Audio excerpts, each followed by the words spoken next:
አንቺ አማናዊ የሆነ ወንጌሉን እየሰበክሽ አማናዊ የሆነ የኦርቶዶክስ ቤተክርስቲያናችን ትምህርት የጠበቀውን መዝሙር ኢየሱስ ክርስቶስን የጠራሽ ከሆነ ምን አሉሽ አለቃው? ምን አሉሽ አስተዳዳሪው? በቃ ስሙ እንዳትጠሪ ያሉሽ?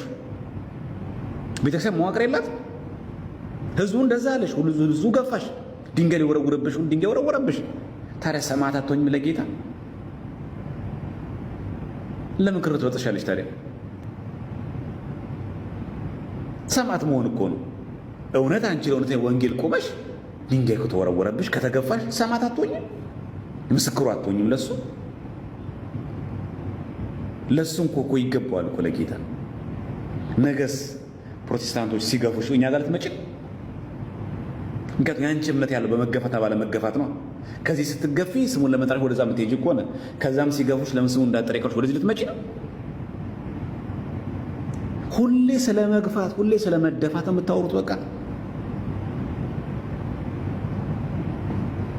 ምክንያቱ ያ አይደለም። መጀመሪያ የተቀደሰ ሕይወት ይኑረን። መጀመሪያ 30 ሕይወት ላይ ከረገጥን በኋላ ኦርቶዶክስ ላይ ማሳበብ ተገቢ አይደለም። መጀመሪያ በቃ ቤቱ የጋራችን ነው። ቤቱ የአባታችን ቤት ነው። ማንም የእንጀራ ልጅ ማንም የቤት ልጅ የለም። ሁሉም የእግዚአብሔር ልጅ ነው። በእውነተኛ መንገድ ከመጣ ለኑፋቂያችሁ ግን ቦታ ግን የለም። ቅዳሴያችን ላይ እንኳን አልሰማሽ? ዘገባ ሀበለ እግዚአብሔር አለ የሚለው እየበል ፈላሲ አለ የሚለው እኔ መጻተኛ ነኝ አይበል። እግዚአብሔር ቤት የገባ ሰው መጻተኛ ነኝ እንዳይል፣ የባይተዋርነት ስሜት እንዳይሰማ። ቤቱ እግዚአብሔር ቤት የምትል ከሆነ እንኳን ዘርፌን ቀርቶ እቺ ደግሞ ጫወታ ልጅ ከሌላ ሀገር ምናምን ከአሰብ መጥቼ ከኤርትራ መጥቼ ምናምን ሆኛ ከየት የምትመጭስ? ብዙ ኤርትራውያን አሉ አይደል የሚያገለግሉ ኢቭን ቄስ ዲያቆን ይሆኑ ምን ችግር አለ?